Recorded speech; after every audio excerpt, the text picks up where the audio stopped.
En cuanto a la prevención y el control, tenemos que, pues es principal la eliminación de las heces antes de que los huevos puedan embrionarse, tener una muy buena higiene y pues la educación pública, que sería como ya el punto más importante para reducir la exposición en los humanos. Ujú. Y el tratamiento, pues básicamente se trata con antihelmínticos, como El sería mínticos. el míticos, perdón, El mínticos. que sería, que sería el vendasol, albendazol y el oxantel. Y ya eso Ok, sería todo. Muchas gracias. listo. Bueno, acá pues repetimos, pero bueno, digamos que está bien. Lo que les decía, ustedes a lo largo de su carrera, pues van a encontrar pues gran variedad de parásitos. Por ejemplo, el Trichuris vulpis, pues existen varias especies, ¿sí? La mayoría pues uno los conoce como trichuris o como tricocéfalos. Entonces, si los van a encontrar y les dicen, no, es que eran tricocéfalos, están hablando de los mismos.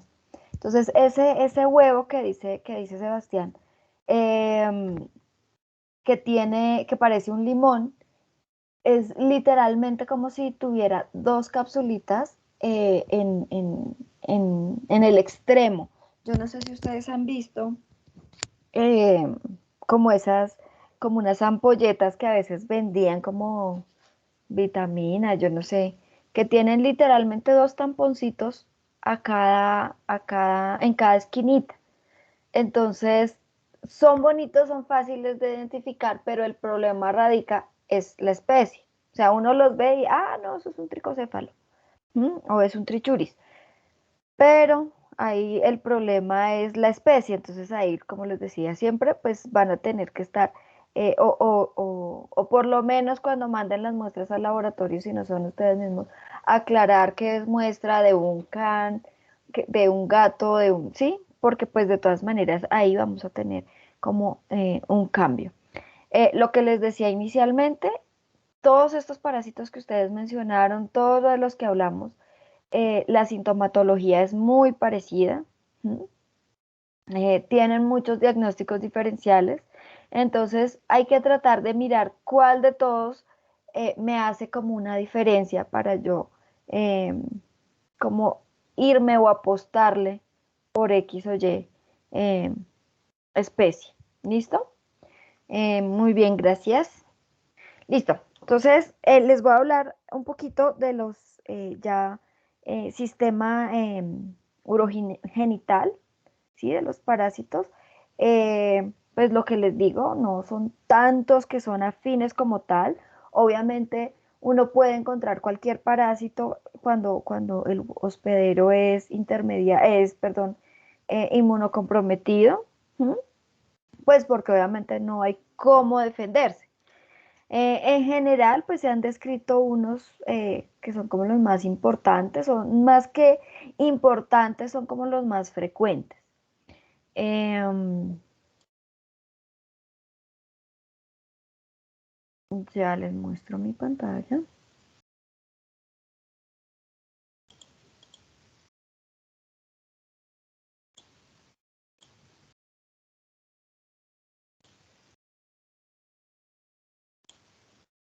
¿Ahí la ven? Sí, profe. Listo. Entonces, bueno, ¿quiénes son los parásitos pues, geniturinarios? Los que me van a afectar cualquier órgano del sistema geniturinario, ¿sí? Entonces, puede ser en la vejiga, puede ser en el riñón, puede ser en la uretra. ¿Sí? Entonces, va a ser parte como de este sistema. Entonces, de los que yo les decía, algunos digamos que sus frecuencias y sus prevalencias van a estar ligadas a diferentes zonas, ¿sí? Que uno diga, no, pero es que acá en Latinoamérica no hay. Sí, pues puede haber. Lo que pasa es que a veces no hay o el estudio suficiente o el hallazgo suficiente o está como ligado a poblaciones. ¿Listo? Entonces, una de ellas es la capilariosis vesical. Este es un nemátodo, acuérdense quiénes son los nemátodos. ¿Quiénes son los nemátodos? ¿Cómo son? Una característica.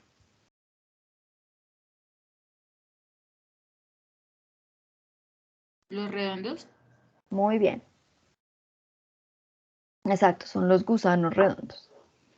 Entonces, vamos a hablar de un gusano redondo de la familia Capiliridae, ¿sí? La capilaria plica es una especie, ¿sí? Se le conoce también como persomena, ¿sí? Y puede afectar perros y puede afectar gatos. También hay una capilaria feliscati que afecta principalmente a los gatos, en menos proporción a los perros. Entonces vamos a hablar de estas dos, la capilaria plica y la feliscati, perdón, que pueden afectar a los dos. Obviamente uno en más medida que el otro. Ellos son de un diámetro pequeño, ¿sí? Son básicamente similares a un capilar. ¿Se acuerdan los capilares que vimos en la práctica? Esos de vidrio chiquiticos que intentamos tomar grupos o que yo les mostré que ahí es donde uno puede mirar filarias más o menos de ese diámetro, o sea, son realmente muy pequeños y parecen como hilitos, o sea, es como si fueran como pedazos así de hilos, más o menos blanquecinos, algunos pueden ser más hacia un color crema y pueden medir de 1 a 2 centímetros de largo, o sea, realmente son como fibritas muy pequeñas. Ellos también pueden afectar a carnívoros salvajes como zorros y pues como les dije, perros o gatos. Ellos están presentes principalmente en regiones templadas a frías. Acá es como una de las condiciones que yo les decía, pues que obviamente dependiendo del lugar geográfico, pues se pueden manifestar más. Entonces es más probable que yo los vaya a encontrar en regiones un poco más frías que de pronto costeras o tropicales. Em, Esta es una de las características de los machos, ¿sí? Que tienen eh, como estas protuberancias a su extremo anterior. Mientras que en las hembras, en el cuerpo, se pueden observar los huevitos. ¿Mm? Entonces ahí está como la cadena de huevos en su sistema reproductor. Dentro del ciclo de vida, pues es un ciclo de vida heterogéneo, ¿sí? Es un ciclo de vida indirecto. Las hembras adultas ponen sus huevos hacia la pared de la vejiga, ¿m? O hacia la luz de la vejiga. O sea, este va a estar principalmente en la vejiga. ¿M? Y pues va a tener como un ciclo, pues obviamente eh, indirecto. Entonces, pues obviamente los huevos van a ser en la orina, ¿sí? Si los huevos están a nivel vesical, pues su postura o su salida va a ser en la orina, ¿sí? Em, Aquí las larvas pues van a empezar como a madurar y em, puede infectar directamente, o sea, puede haber un ciclo directo, ¿sí? O puede haber un ciclo indirecto. En el directo, pues bueno, va a salir por la vejiga, va a infectar a su huésped, llámese perro, llámese gato, y aquí va a producir o se va a ir madurando el estadio larvario, ¿sí? Entonces va a empezar en el intestino porque pues esto va a ser por vía orofecal.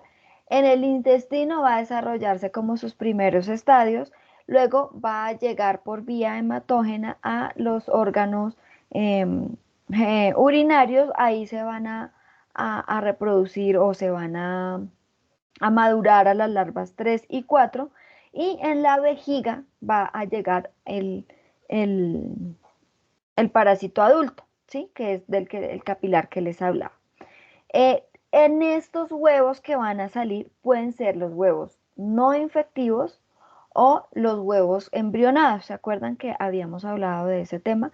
Entonces, cuando vamos a hablar de un ciclo indirecto, entonces vamos a tener como huésped intermediario a la lombriz Lumbricus o Dendrobaena, ¿sí? Entonces ella se va a comer, va a ingerir estos huevos, pero pues esta no se va a quedar ahí, o sea, no va a haber como un mayor progreso larvario, o sea, a lo mucho va a quedar en larva uno y pues el huésped definitivo, llámese perro, gato, zorro, se va a comer esta lombriz y ahí me va a generar otro tipo de infección. Este proceso puede durar alrededor de 33 días, ¿m? Entre el consumo de los huevos y el desarrollo del parásito adulto. Sin embargo, ese periodo prepatente puede durar aproximadamente 60 días. Entonces, estos pues son ciclos un poco más demorados, obviamente, se demoran meses para que los animalitos empiecen a presentar los síntomas. Dentro de los huevos, si ustedes pueden ver ahí, se parece muchísimo al que hablaba ahorita Sebastián. Entonces, es alargado, tiene una cáscara lisa y es gruesa y tiene esa prominencia polar en cada extremo. De pronto la diferencia con los trichuris es que esta protuberancia que ustedes ven acá, los de los trichuris es un poquito más grande. Entonces uno diría, bueno, por el tamaño lo podría comparar y por esta prominencia, pero pues si ustedes ven son similares. Entonces son más pequeños que los trichuris, pero si yo solamente tengo huevos de estos, ¿yo cómo voy a poder comparar? Si tengo uno de un trichuris, pues sí, este es gigante y este es pequeñito, pero si solo tengo estas, eh, pues obviamente son un poquito más pequeños y es más difícil. Cuando son emitidos solamente van a tener una celdita. Entonces, acá, este es el cuerpo de una hembra. Se puede ver el oviducto y pues tiene solamente como una línea por donde va a empezar a salir. Entonces, puede salir uno o puede salir varios, que es lo que uno puede ver en el examen coprológico. Dentro de la epidemiología, lo que les decía, pues el zorro puede ser ese reservorio a nivel más como silvestre. Y en los domésticos puede aumentar sobre todo, por ejemplo, estos zorros cuando son, que están como muy cercanos a nivel urbano, o sea, no solamente los zorros por allá silvestres perdidos, sino que son esos zorros que están como por acá al acecho, buscando en la basura. De pronto acá en Bogotá pues es más difícil verlo, pero a nivel, por ejemplo, de los pueblos, o yo no sé si ustedes se acuerdan, recién empezó la pandemia, que mostraban fotos como, ay, no, se vio un zorro, no sé qué, son esos como que están hacia alrededor, entonces son como ese reservorio que están ahí y puede estar afectando a los perritos y a los gatos, digamos que de manera accidental, pero pues que van a estar, digamos que más cerca a los humanos. En cuanto a los silvestres, pues están los cánidos salvajes, los mustelios, incluidos los bisones y lo que les decía, pues ya la infección de perros y gatos, pues ya es como más accidental, por lo que les decía, esta área eh, urbana, o son esas mascotas, esos perritos que están acostumbrados a cazar, que se van con los dueños allá por el campo a cazar o están como en muchas zonas, digamos que boscosas, rurales, y pues obviamente pueden ser como víctimas del tema. Dentro de los signos clínicos, acá ya vamos a cambiar un poquito y ya no vamos a presentar ese dolor abdominal, sino esa cistitis que es eh, esa inflamación vesical, ¿sí? Entonces, obviamente, aparte de la inflamación vesical, o generalmente a uno le dicen como tiene cistitis, tiene infección urinaria y uno asume que es por bacterias. Yo no sé, quizás principalmente a las mujeres nos molesta más, no sé si a alguna de ustedes les haya dado. Entonces es como ese malestar y siempre, no tomen antibiótico. Entonces, ¿cómo se va a manifestar esto? Pues les van a dar, o sea, llevo mi perrito, mi gatico, al veterinario, tiene dolor, tiene disuria, o sea, dolor al orinar, tiene hematuria, o sea, sangre o pintas de sangre en la orina, y les van a formular antibióticos, pero pues obviamente esto no es una bacteria, no va a ser. Entonces, esa cistitis va a durar varios días, incluso después del tratamiento. Entonces, acá ya se tiene que empezar a sospechar que esa cistitis o esta infección urinaria pues va a ser por otro tipo de agente no bacteriano. Entonces, acá se puede sospechar de una capilariosis.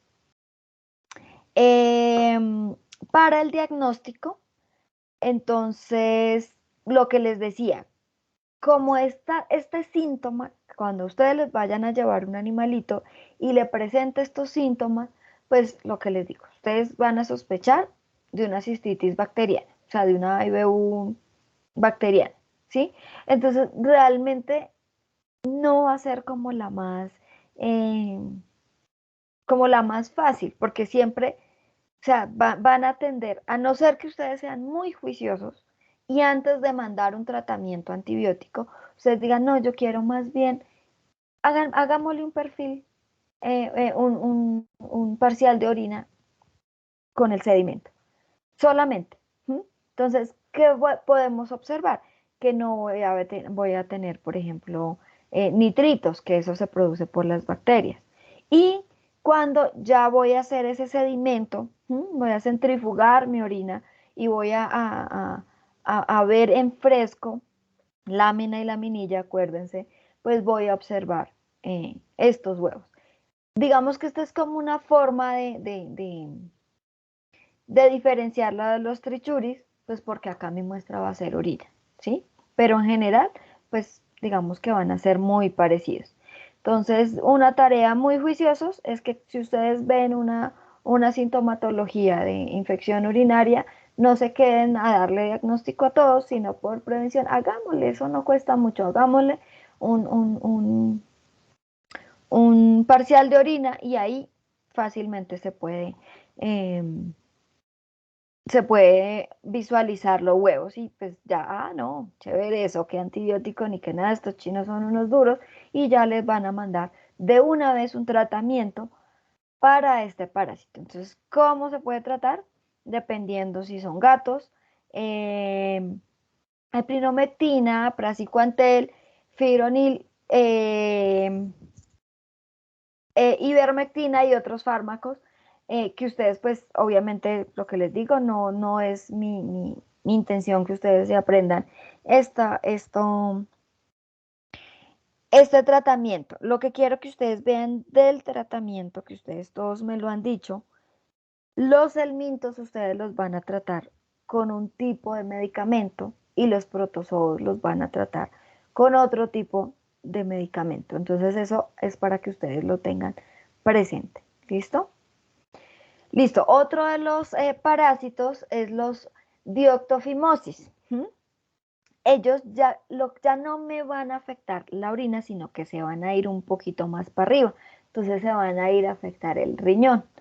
Esto es causada por el dioctofime renal o dioctofima renal. Lo pueden ver de los dos. Si lo van a escribir, me lo escriben así, género y especie en cursiva. Es un nemátodo. Entonces, ¿se acuerdan? Es otro nemátodo, o sea, gusano redondo. Es del orden dioctofi- dioctofimatoide. Este gusano particularmente es un gusano redondo, pero es considerado uno de los gusanos más grandes que afectan los vertebrados. Entonces, ustedes lo pueden conocer como un dioctofime renal o el gusano gigante del riñón. Entonces, realmente es muy grande. Este se distribuye en todo el mundo, en todas las áreas, en todos los climas, o sea, lo pueden encontrar en cualquier parte. Afecta a mamíferos, sobre todo aquellos que se alimentan de pescado, ¿sí? Principalmente en nutrias y bisones, ocasionalmente en perros, ¿sí? Pero se pueden encontrar. Este es el parásito. Es supremamente grande, ¿sí? Como lo pueden ver ahí, es muy grande. Puede medir de 20 a 80 centímetros de largo. Ustedes se imaginan el tamaño del riñón de un perro, ¿m? Con un parásito de este tamaño. O sea, es una cosa absurda. Es muy, muy grande. Los dos sexos del parásito son de ese color rojo brillante. O sea, ustedes lo ven y obviamente no tienen pierde. Eh, Hacia los extremos van a estar estrechos. O sea, van a tener como un poco más, más delgados sus extremos. Y hay uno de sus extremos que va a tener una forma de campana. ¿Mm? El macho tiene una bolsa, ¿qué es esto? Que es la que va a ayudar como a fijar, ¿sí? El órgano genital femenino durante la copulación. Es similar a alguno de los parásitos que ya habíamos visto. Entonces, la idea es como mantenerla ahí como para que no se vaya. En el ciclo de vida, pues obviamente es un ciclo indirecto, ¿sí? Eh, el consumo de los huéspedes intermediarios invertebrados eh, puede ocurrir, aunque no es la ruta principal. ¿Mm? Entonces acá sale ese huevo embrionado en la orina, acuérdense, como esto ya estamos dentro de otro sistema y es el sistema urinario, entonces van a excretarse por la orina. ¿Mm? Estos huevos van a llegar embrionados al ambiente pues digamos que en este caso agua, porque pues estamos hablando por ejemplo de las nutrias. Ellos tienen como esa capacidad de nadar, obviamente, digamos que en este paso pues necesitan hacerlo como un poco más rápido y van a infectar como es a nuestro huésped intermediario, que pueden ser lombrices, ¿sí? Y se van digamos que a establecer en el intestino, ¿sí? De este huésped intermediario, que son los gusanos oligoquetos. Y en este tracto digestivo, ellos van a pasar, o sea, van a eclosionar y van a llegar a nuestro estadio 3. De acá, entonces, estas larvas en estadio 3 van a salir, ¿sí? Y van a infectar. Puede ser a peces, puede ser anfibios, y van a quedarse como en el tejido de estos animales. Entonces, por un lado, pueden ser consumidos por un segundo huésped intermediario, que en este caso pueden ser las nutrias, y ellas directamente se les va a desarrollar en el riñón, ¿m? Y ahí pues va a tener como su desarrollo sexual.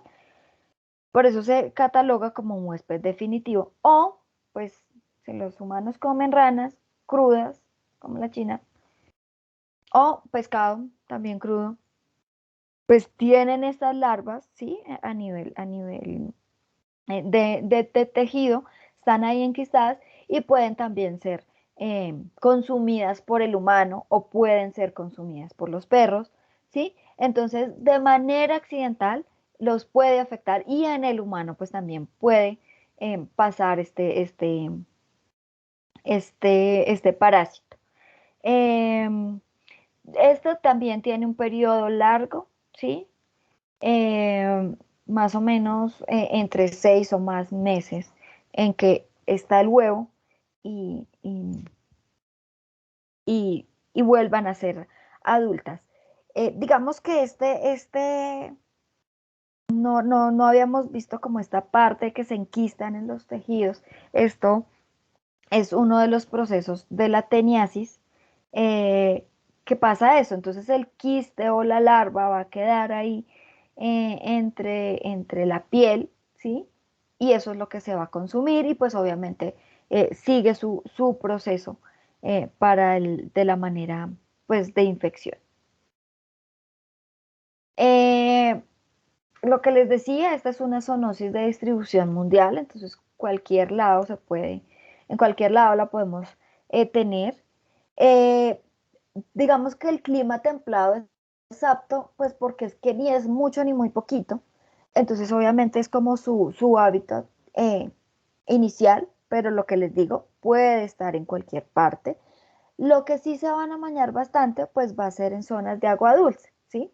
Obviamente la salada pues va a ser un poco más complicada y pues puede afectar a los carnívoros que consumen peces, que consumen anfibios o los que consumen esos desechos que están ahí en esas aguas. Y ahí puede estar el huevo embrionado u ocasionalmente una que otra larva. En Canadá puede haber y en América del Sur puede haber. Conclusión, está en toda América. Y los hospedadores definitivos pues son mamíferos, ya sean domésticos o silvestres. Entonces acuérdense, si son domésticos pues puede ser de manera accidental, pero pueden estar ahí. Los humanos pues se consideran como hospedadores accidentales, eh, y esos parásitos pueden infectar el riñón o la larva puede irse de manera ectópica a nódulos subcutáneos en humanos. Entonces, en el humano me puede afectar no solamente el riñón, sino producir esos nódulos que son como esas larvas enquistadas en cualquier lugar, eh, digamos que de la piel del humano. Dentro de los signos clínicos, pues está el desarrollo lento de una insuficiencia renal, ¿sí? Entonces, es un proceso crónico, es un proceso que va a tomar bastante tiempo, mientras el parásito va creciendo y se va multiplicando dentro del riñón. Se va a presentar un dolor lumbar agudo, o sea, en caso que digamos que ya se empiece como a llenar ese riñón, entonces va a manifestar un dolor lumbar agudo a la palpación de los riñones. Acuérdense dónde están los riñones, que es en la parte como retroperitoneal. Entonces, en esa parte lumbar, con tan solo tocar el animalito, se va a quejar, va a doler bastante porque pues está totalmente afectado. Va a haber un cambio en el estado general del paciente, o sea, el, el, eh, va a ser bastante evidente como estos cambios, ¿sí? Puede observarse hematuria de manera constante, o sea, todo el tiempo cuando el animalito orina va a presentar sangrado o puede ser intermitente, entonces como que hoy sí, pero en la siguiente no, y mañana sí, pasado mañana no. Entonces, pero un signo clave pues obviamente es la hematuria, un poco más en mayor cantidad que quizás la causada por las capilariosis, y puede empezar a haber signos nerviosos. Entonces puede haber paresia, puede haber paraplegia y pueden haber signos como muy parecidos a los de la rabia, como una especie de convulsión, de saliva espumosa. Entonces se pueden confundir con signos de rabia. Pues obviamente en un proceso de rabia pues es un poco más agudo, es un poco más rápido. En esto pues lo que les digo pues es un tema un poco más crónico.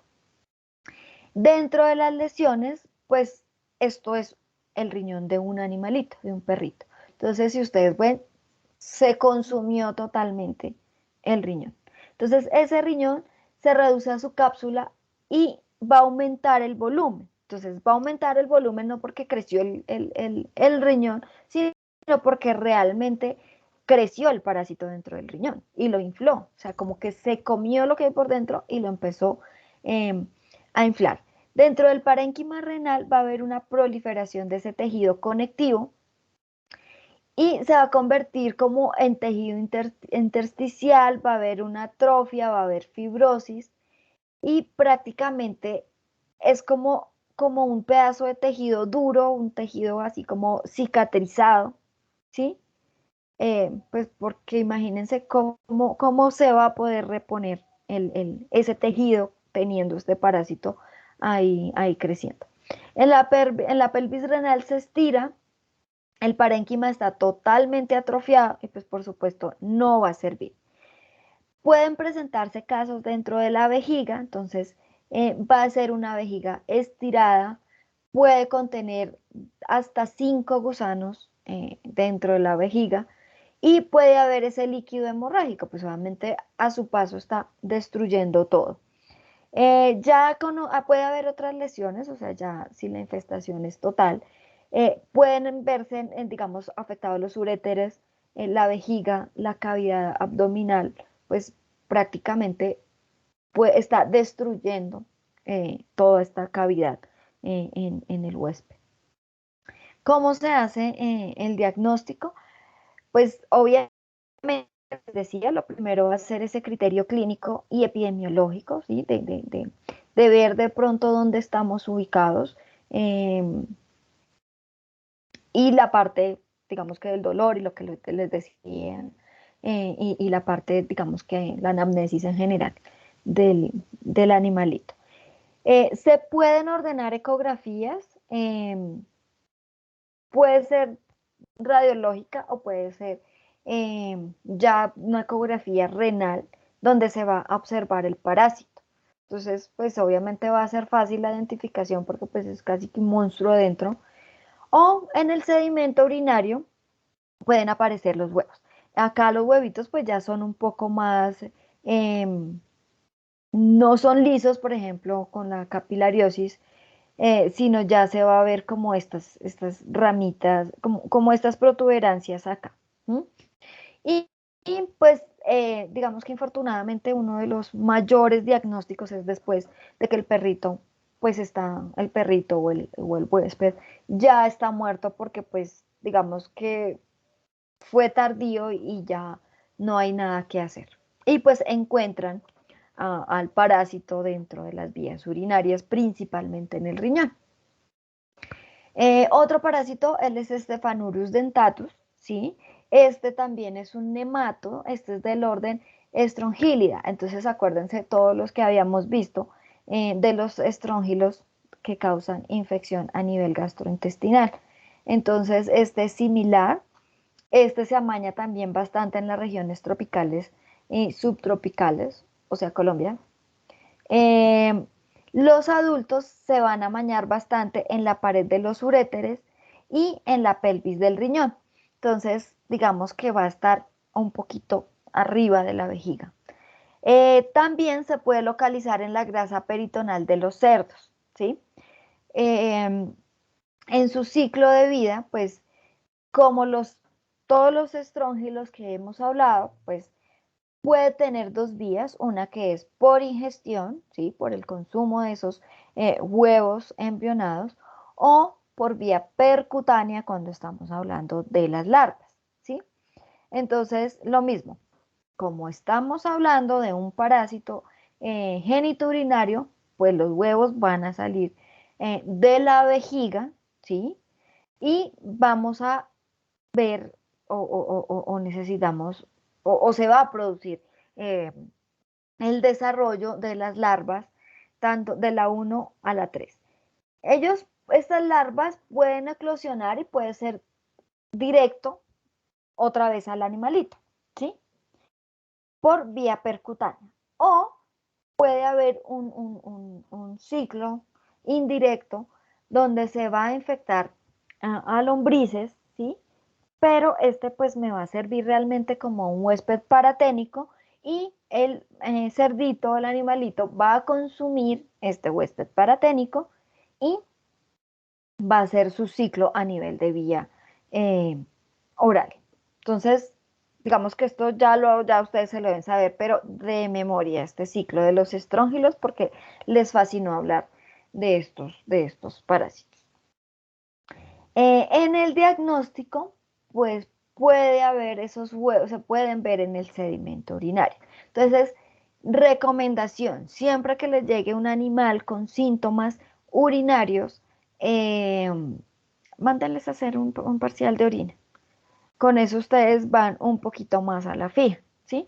Porque pues lo que les decía, generalmente en las infecciones urinarias, uno lo primero que sospecha, y sí lo más frecuente es bacteriano, pero pues obviamente pueden haber otro tipo de agentes y en un sedimento urinario pues ustedes van a salir de la duda. Acuérdense, la orina es una muestra o es la vejiga es un sitio eh, significativo clínicamente, o sea, es un sitio estéril y no debe haber absolutamente nada ni de huevos, ni de bacterias, ni de parásitos. Entonces, en un simple parcial de orina que ustedes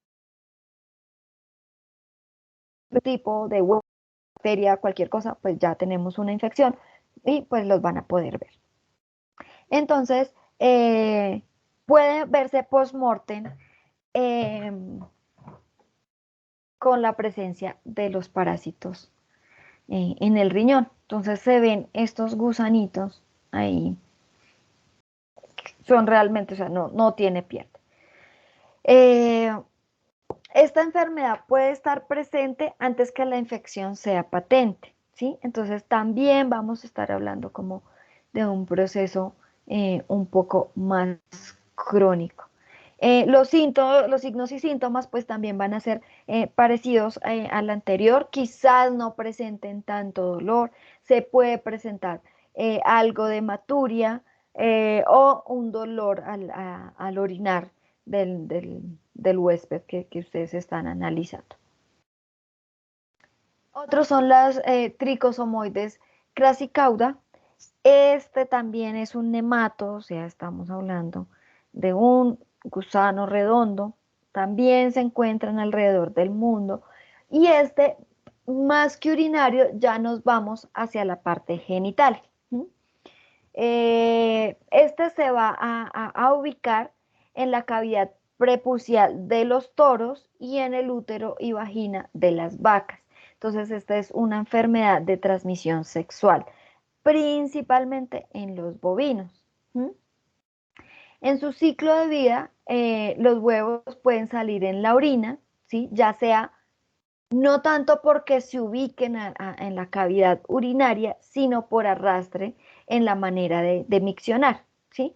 Entonces, pues van a salir por la orina y acá el huésped definitivo va a consumir esos huevos. Entonces va a ser un ciclo de vida directo. Profe, Dime. ¿te puedes volver un segundito a la otra diapositiva? Acá. Ajá. Dale, gracias. Entonces, diagnóstico, pues si sale por la orina, vamos a tener que hacer en un parcial de orina, pues me va a salir. Puede ser por histología, ¿sí? Para hacer una histología a nivel vesical. Y se van a encontrar, pues, estos huevos, que este es como el, el conducto uterino, donde pues van a tener ahí todos sus huevitos de forma lineal.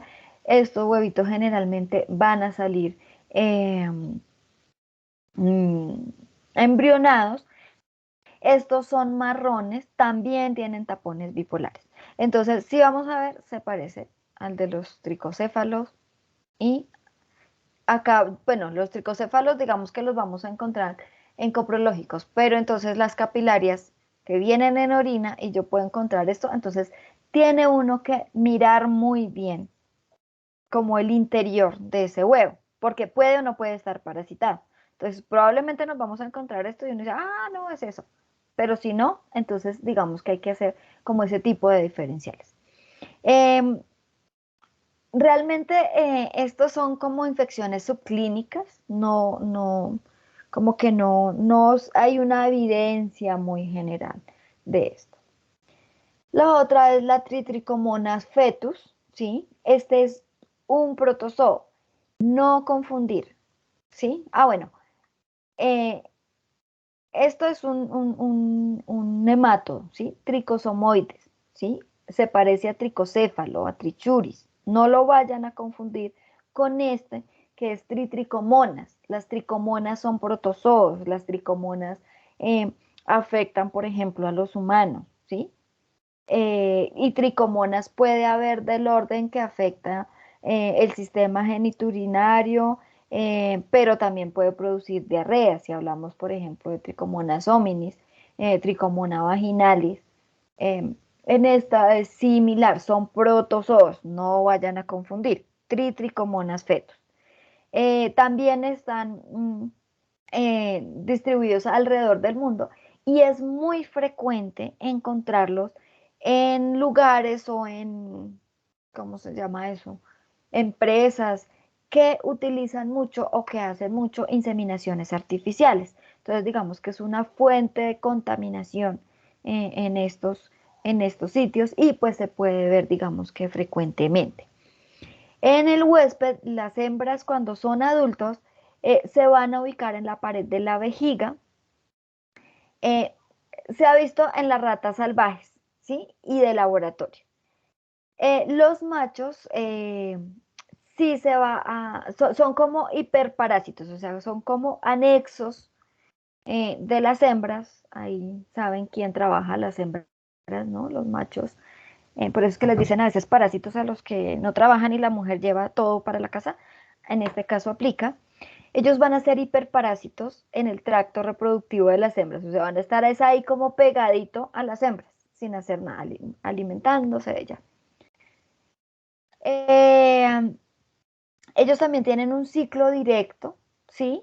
Su reproducción pues va a ser sexual cuando el trofozoito entra directamente al tracto reproductivo.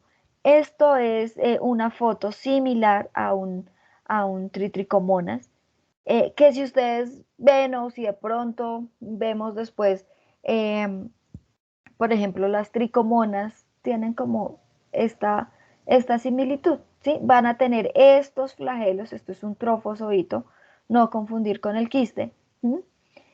Y esto es como lo que va a ayudar a que se transmita o pase del toro a la vaca, por ejemplo. Este diagnóstico sí ya va a ser un poquito más hacia nivel genital, cuando se hacen esas descargas vaginales o uterinas. Hay animales que presentan como este tipo de secreción que en teoría no debe haber. eh, o se pueden hacer raspados en el prepucio, obviamente de manera suave para no lacerar el animal, y ahí pueden estar presentes. ¿Mm? Se pueden cultivar en un medio de cultivo que se llama Diamond, pero pues estos cultivos son un poco más tediosos, los laboratorios no los hacen muy frecuentemente. Y desde que haya, digamos que una secreción franca, es muy fácil eh, evidenciarlos en esa secreción. Otro diagnóstico pues puede ser por PCR con algún gen de interés, aunque pues lo que les digo no es que sea tan frecuente. ¿Qué tienen los trofozoitos? Pues ellos van a tener una membrana ondulante, se llama esto, si ustedes ven por ejemplo acá, eh, digamos que es característica de ellos, y sus tres flagelos en el anterior del trofozoito. Entonces, por ejemplo, esto es un cultivo, pues obviamente hay bastantes. ¿Por qué es importante este? Porque puede producir abortos repetitivos, ¿sí? O sea, como que la vaca queda preñada y no logra como dar a luz ningún ternerito. Y a largo plazo, pues puede producir una infertilidad. Entonces, obviamente, digamos que el daño va a ser más hacia el impacto económico, porque pues si yo tengo una empresa donde la finalidad es la fertilización in vitro y producir embriones y tener como este tipo de objetivo, pues imagínense, apague y vámonos, porque aquí no funcionó. Estas eran lo que les decía, son como dentro de las más importantes que hay. Obviamente hay más, depende de si son animales silvestres, de si son domésticos, si son de producción, pero estas son como las que ustedes pueden encontrar en mayor medida. Entonces, como conclusión, se pueden parecer, ¿sí? Las que son geniturinarias, y obviamente cuando estamos hablando de las genitales, pues como en los humanos, las manifestaciones generalmente van a ser a nivel reproductivo. Entonces, o puede ser a nivel, digamos, de secreción, o puede ser a nivel de abortos principalmente. ¿Listo? ¿Alguna pregunta?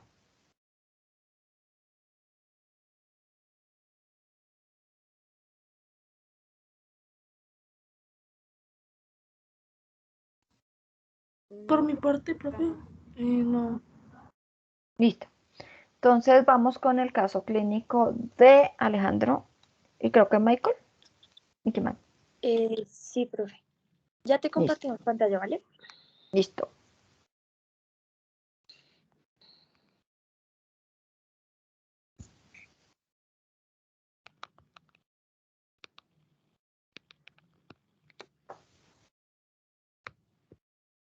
Profe, si se ve la pantalla, sí.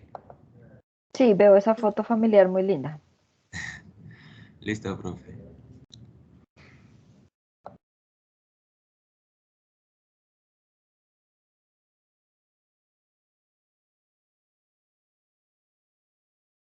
Listo, buenos días, Me compañeros. encanta cómo escribiste, Michael. Michael, ¿tienes algo que decir? Profe, es que la mayoría lo confunde con Michael y no nos gusta. Ah, bueno. Pero entonces para que Eh, vayan viendo cómo se sienten los parásitos cuando los ponen mal o las bacterias cuando las escriben mal. ¿Sí ves la diferencia? No, profe, eso es diferente. No, hombre, está complicado. Dale. Bueno, listo. Buenos días, compañeros. Nosotros le vamos a exponer el día de hoy parásitos genitourinarios. Mi grupo está conformado por Laura Herrán, Santiago Monguí, Michael Oviedo y pues quien les habla, Alejandro Rincón. Dentro de nuestro caso, llegó el propietario que trae un paciente que se llama Patacón, siendo un pastor alemán, eh, diciendo que presenta una lesión de tipo tumoral con aspecto papilar en el miembro anterior izquierdo y también porque cuando orina elimina algunas gotas de sangre, ¿sí? Em, nuestra primera... Ay, no cambio.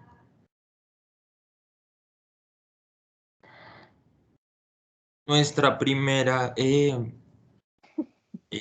pues nuestro primer parásito es... Ay, dale, Lau. Está Bueno, rebelde. espera, pasa por favor la diapositiva. Eso, no, la otra. Eso, listo. Bueno, entonces, bueno, en sintomatología, bueno, lo que podemos ver en los signos clínicos, bueno, el paciente padece de un cuadro de hematuria al final de la micción. También podemos observar una poliuria, que son las ganas de micción excesiva, pues ya más de lo normal. También, bueno, podemos observar la orina de un color oscuro. También, pues a simple vista podemos observar una cistitis, que es la inflamación de la vejiga, y una disuria, ya sea dificultad para orinar, ¿cierto? Bueno, también cuando hacemos la semiología, Pregunta, ¿tú puedes observar esa cistitis o cómo sabes que tienes cistitis? podemos, bueno, ahí, de pronto cuando en la semiología se nota un poco de sensibilidad en la región lumbar, en la Ujú. zona de los riñones. De Pero pronto acuérdate podemos que la observar. parte, o sea, acuérdate del sistema urinario, que Ujú. arriba están los riñones, van bajando los uréteres, está la vejiga y está la uretra, ¿sí?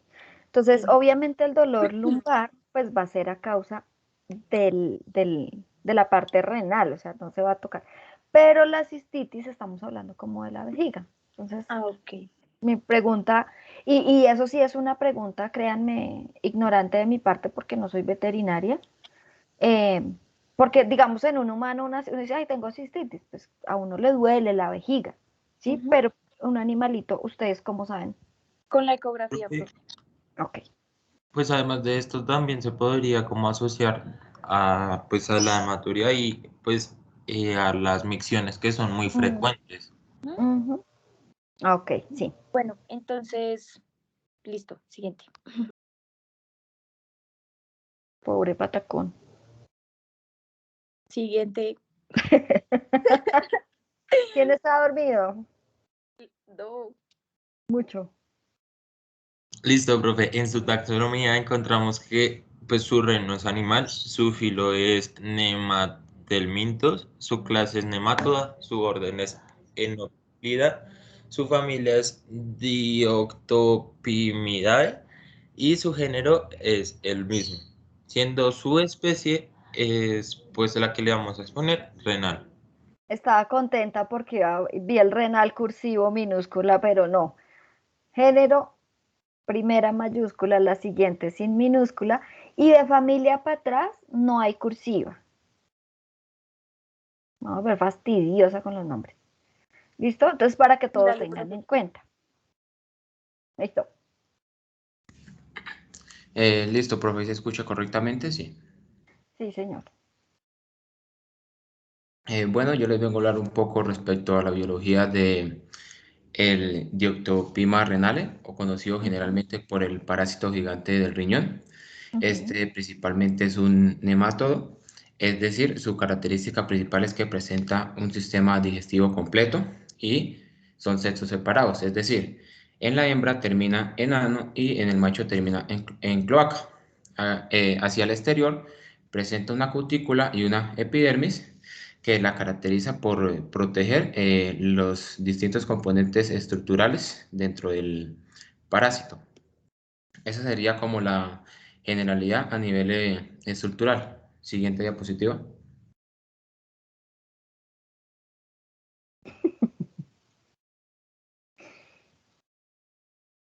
Listo.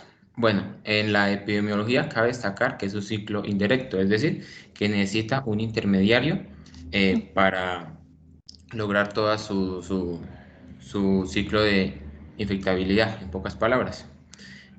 El hospedador definitivo elimina los huevos sin embrionar al medio acuático por medio de la orina. Esto aproximadamente en 30 días evoluciona en el medio acuático. Generalmente el huevo es inoculado por un anélido. Este anélido puede ser un animal invertebrado generalmente.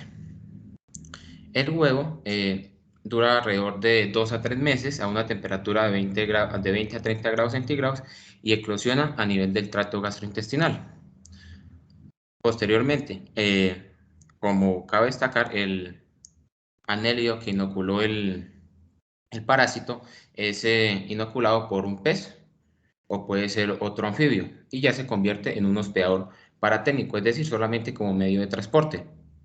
Al este pez ser inoculado por directamente ya el hospedador definitivo, ahí es donde se va a presentar como tal la epidemiología del parásito.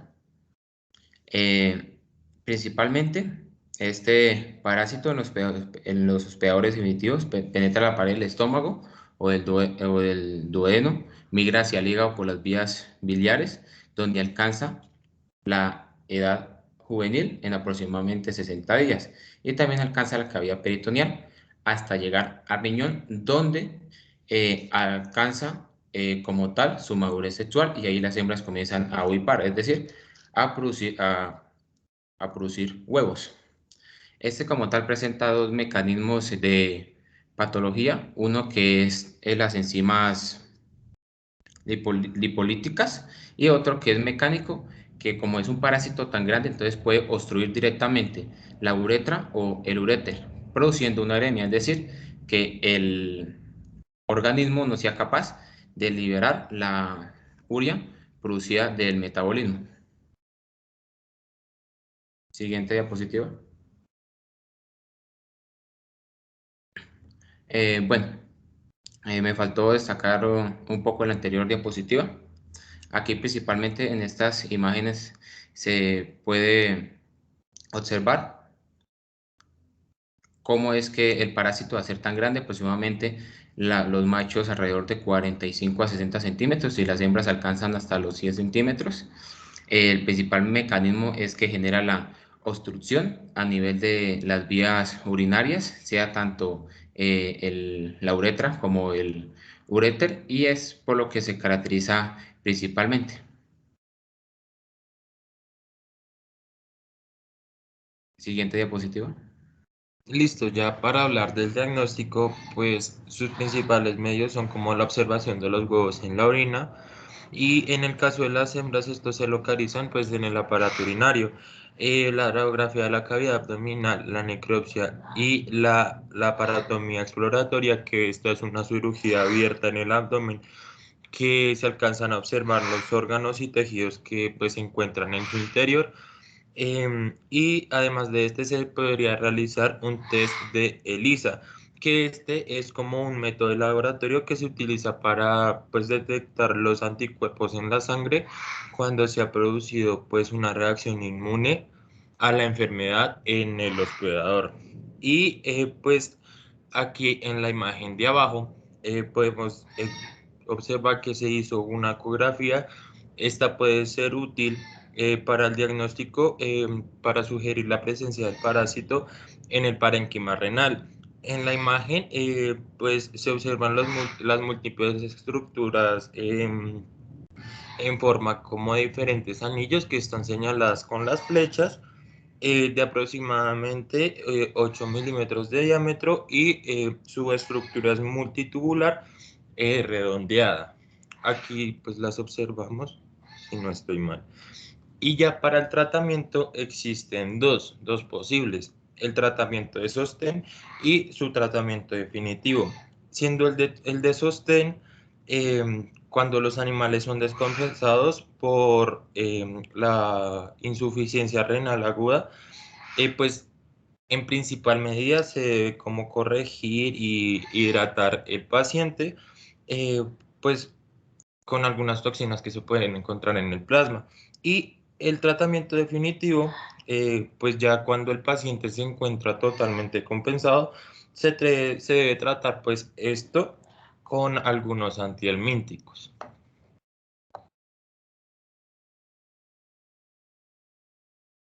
Ok. Siguiente, por favor. Listo. Bueno, nuestro segundo parásito de sospecha es el Capillaria plica. Bueno, bueno, este parásito adulto se encuentra localizado en la vejiga, en los uréteres, total o parcialmente introducidos en la mucosa, lo que esto induce a una respuesta inflamatoria o también se puede hallar de forma libre en la luz de los órganos. Bueno, esta es una especie de nemato de trichurio y parasita perros, zorros y algunos mamíferos salvajes. Y pues como ya les había explicado, se halla en la vejiga urinaria y riñones. Siguiente. Pero Bueno, de eso tienes el caso, así como con patacón. Sí, o sea, Ah, es ok. que lo que pasa es que patacón, ¿cierto? Tiene, o sea, los mismos síntomas, ¿sí? Entonces, Ah, ok. hematuria, Es entonces, patacón y están haciendo el diferencia. Ay, perfecto. exacto. sí, profe. Entonces, Ah, pues, continuando excelente. con lo que dice mi compañera, pues ya vamos a hablar de su taxonomía. Va a tener un reino animalia, va a ser un nematodo, va a tener una subclase de Adenoforea, un orden de Enoplida, una familia de Capillaridae, pues su género va a ser Capillarias, y pues su especie, o bueno, el lugar donde va a atacar va a ser una región renal. Siguiente, por favor. Listo. Entonces, bueno, el ciclo de vida inicia con los huevos del capilar y así, y estos se liberan en la orina del huésped definitivo en los mamíferos. Bueno, ahí bueno, podemos observar ahí las larvas en primer estadio que se desarrollan dentro del huevo en más o menos 30 o 36 días, cuando son consumidas por el huésped intermedio, que son las lombrices de tierra. Estas larvas eclosionan en el intestino de la lombriz y escarban a través de la pared intestinal y se quedan como incrustadas en el tejido conectivo de todo el cuerpo de la lombriz. Entonces, ya si esta lombriz es comida por por un mamífero huésped, las larvas lo que hacen es mudar al segundo estadio. Entonces, estas atraviesan la pared intestinal y vuelven a mudar ya al tercer estadio y este da como lugar para que se vayan a través del sistema circulatorio para llegar específicamente a los glomérulos de los riñones. Desde allí viajan al uréter hasta la vejiga urinaria. Y ya en el cuarto estadio se encuentran ya hospedados en la vejiga urinaria. Aquí maduran y se reproducen sexualmente. Entonces, sí, fertilizan los huevos en la orina. Listo. Siguiente. Bueno, pues ya hablando de esa patología, se puede observar que va a haber como una inflamación en la zona abdominal. También pues van a presentar hematurias, que es como la sangre en la orina. Y pues también inflamación, bueno, también en casos muy crónicos o en casos en donde está muy infestado, se va a presentar inflamación en los uréteres o pues en la vejiga. Pues en la vejiga va a ser como responsable o va a ser la que va a tener una acción irritativa o sí, una acción bacterífera o bacteriana, perdón, en donde va a presentar la cistitis con una infección bacteriana secundaria. También en un proceso crónico se van a presentar granulomas, em, también como una reacción inflamatoria pues a esto. Y también como una infección, ya sea en otra área, como pueden ser los uretres o pues en los riñones, em, haciendo que pues se inflame como se logra ver en la imagen. Listo. Entonces, bueno, en cuanto al diagnóstico, para este parásito lo podemos realizar mediante la identificación de los huevos, como podemos ver ahí donde dice figura 1, capilaria aplica en sedimento urinario. Entonces, bueno, se identifica los huevos en el sedimento urinario, ya que pues en el ciclo de vida los huevos se eliminan en la orina y podemos encontrar, bueno, los huevos en el sedimento urinario, perdón, lo dije muchas veces. Bueno, Pero creo que a todos les quedó claro y no lo van a olvidar. Bueno, este huevito es de forma ovoide, alargado, como lo podemos ver en la imagen, con dos opérculos polares transparentes y aplanados. La cápsula es de un color amarillo y está un poco arrugada y presenta un contenido granular no segmentado. Bueno, procedemos también a la obtención de una muestra de orina que la podemos realizar por una cistocentesis, ya que por micción es un poco complicado en los animales. Y los últimos, mentiras, y los únicos parámetros, bueno, que podemos ya ver cuando se hace un uroanálisis, fueron una hipoproteinemia y podemos también encontrar como presencia de sangre, no lo sé decir bien, profe, si es Hematuria. eso, perdón. Bueno, ya también podemos ayudar con un análisis hematológico que nos puede indicar una eosinofilia, perdón. Esta puede ser muy evidente ya que estos parásitos invaden los tejidos debido a una respuesta alérgica a los antígenos de los mismos. Y también pues podemos ayudar por medio de una ecografía para evaluar los órganos. Pero pues vamos a ver más que todos los huevitos en el sedimento urinario, en la muestra de orina. Y siguiente, por favor. Siguiente, listo. Y la referencia, sí, muchas gracias. Espera que faltó complementar una cosita.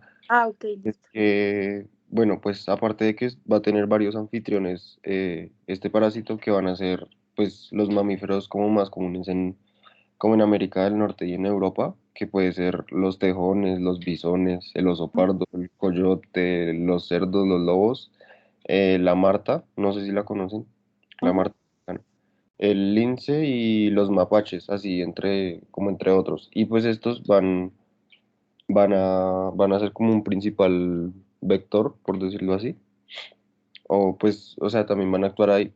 Y otra cosa es que ya hablando como de un posible diagnóstico o tratamiento para el perrito patacón, eh, se va a presentar como un principal, em, tratamiento la ivermectina, el levamisol o el pembedazol.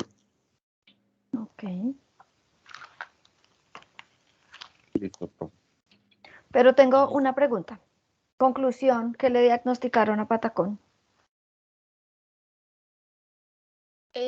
¿Los dos? O No. sea, el pobre. Ay, sí, el pobre perro, sí, mejor dicho. Pues nosotros, pues sí, concluimos que tiene el primer parásito que explicó mi compañero Michael y Alejandro. Ok, ¿Listo?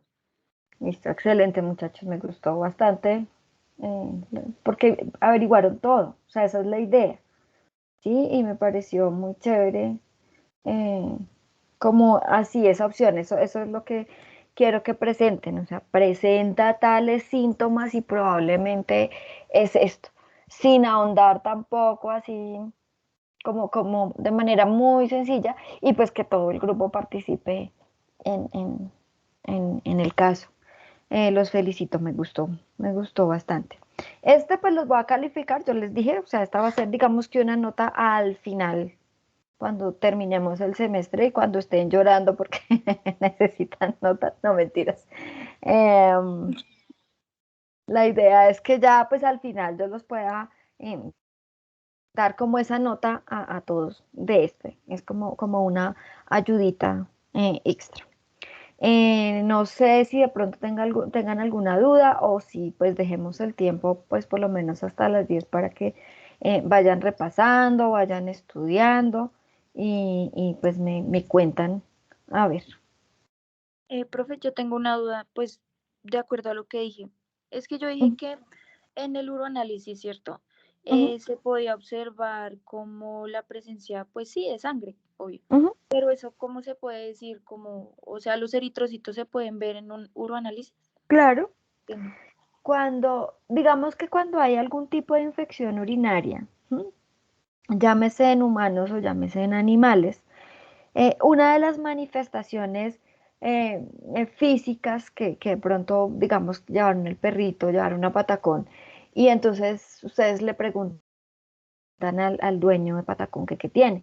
Entonces él dice, por un lado, la parte macro, acuérdense que siempre vamos a ver una parte macroscópica. Entonces, no, es que yo le veo la orina turbia y yo veo que hay como pintas de sangre, o sea, no van a salir con esa hematuria franca que mostraron en la primera foto del perrito que sale prácticamente la sangre viva, ¿sí? Eh, Puede pasar ya en un estado totalmente avanzado de un daño renal total, ¿sí? Pero esas hematurias ustedes pueden presentar, entonces la orina normalmente es amarilla y pueden presentar pinticas, como pinticas de sangre. La sangre ustedes saben que es supremamente escandalosa.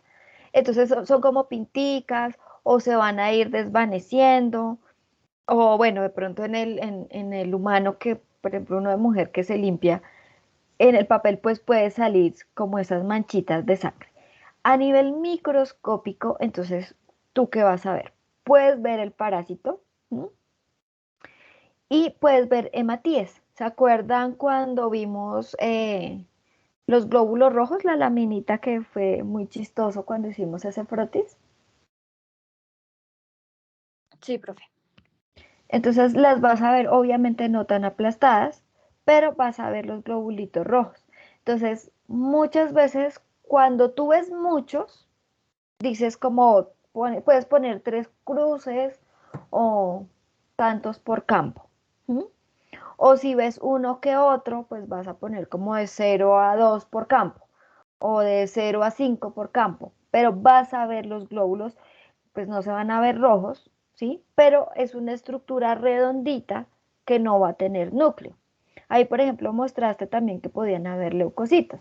Entonces, vas a ver esos leucocitos, no tan coloridos como en el frotis que hicimos, pero sí vas a ver una célula con un núcleo que pues ustedes lo van a poder definir y en un sedimento urinario ustedes lo van a observar y lo van a reportar, ya sea por cruces o ya sea tantos por campo, dependiendo de lo que tú veas, porque, digamos, en una infección bacteriana, cuando hay una infección urinaria así totalmente aguda y activa, ustedes van a ver tantos leucocitos que no, o sea, como incontables, no los van a poder contar y quiere decir que está en plena actividad esa infección, va a ser totalmente aguda.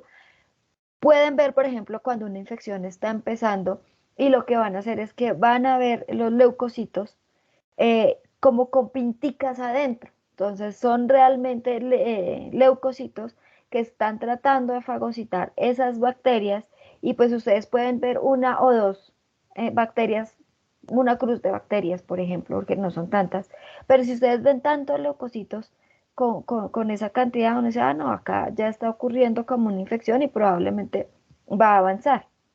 Entonces todo eso tú lo vas a poder ver así, literalmente, en los sedimentos. Ah, listo, profe. O sea, en conclusión, la manera correcta de decir es que en el uroanálisis se evidenció la presencia de hematíes o algo así. Hematíes ¿Hematíes? o eritrocitos o glóbulos rojos. De las tres Ah, formas bueno. tú lo puedes decir. Ah, bueno, listo, profe. Muchas gracias. No es más. Bueno, bueno.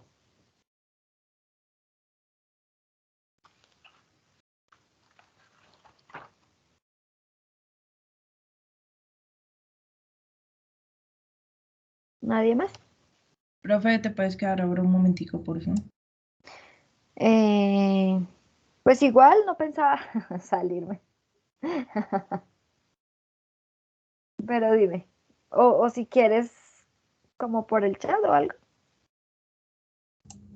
No, no, es una pregunta respecto a la guía para entregarte, Ujú. que, o sea, básicamente los puntos a resolver son hasta el 5, porque es que el otro dice práctica del sistema productivo en Chocontá, y bueno, dice pues qué hacer para tomar las muestras, y la otra dice qué hacer en el laboratorio, pero pues no sé, hay que describir como qué se hizo en el laboratorio o nomás es hasta el punto 5. Pues, ¿qué hicimos allá en Chocontá? O sea, cómo tomaron la muestra, cómo les enseñó el profesor Sebastián, que debe estar amarrada la vaca, que debe tomarse de cierta manera para no contaminarla, todo eso. ¿M? Y en el laboratorio nosotros, ¿qué hicimos? Pues la prueba del McMaster, ¿te acuerdas? Entonces ahí sería como describir, como bueno, de las muestras que se recolectaron, se realizó la técnica de McMaster, un pequeño fundamento de esa técnica, y se realizó, puedes escribir el paso a paso y pues puedes poner como no se observó nada, porque pues igual no también es una respuesta, no se observó nada. eh, Probablemente porque la recolección de la muestra se realizó muchos días antes, se recomienda eh, examinarla tan pronto, o este tipo de análisis se recomiendan tan pronto se toma la muestra, algo así. Ah, listo, dale. No me gustan Gracias. las preguntas de Laura, porque de verdad que sé que muchos tienen las dudas y ella muy tímida no las comparte. Profe, ¿y para cuándo es la guía? Dime, ¿Para cuándo te toca entregar la guía? para el sábado. Acuérdense que les di todo este tiempo para que pudieran estudiar, pero pues para que fueran haciendo algo. Porque ya nos toca entregar notas la otra semana. Bueno, listo, profe, gracias. Ujú.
Muchachos, si se quieren desconectar y más bien si algo me van preguntando, no sé cómo les quede más fácil.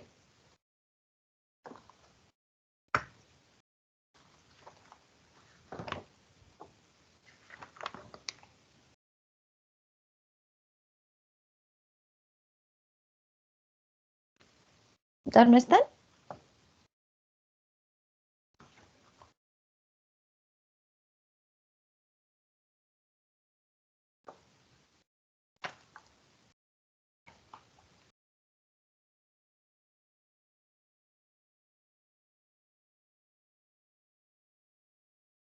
Pues sí, profe, mejor como tú dices, me parece bien. Listo, dale, cualquier cosa entonces me escriben. ¿Listo? Vale, profe, gracias. Bueno.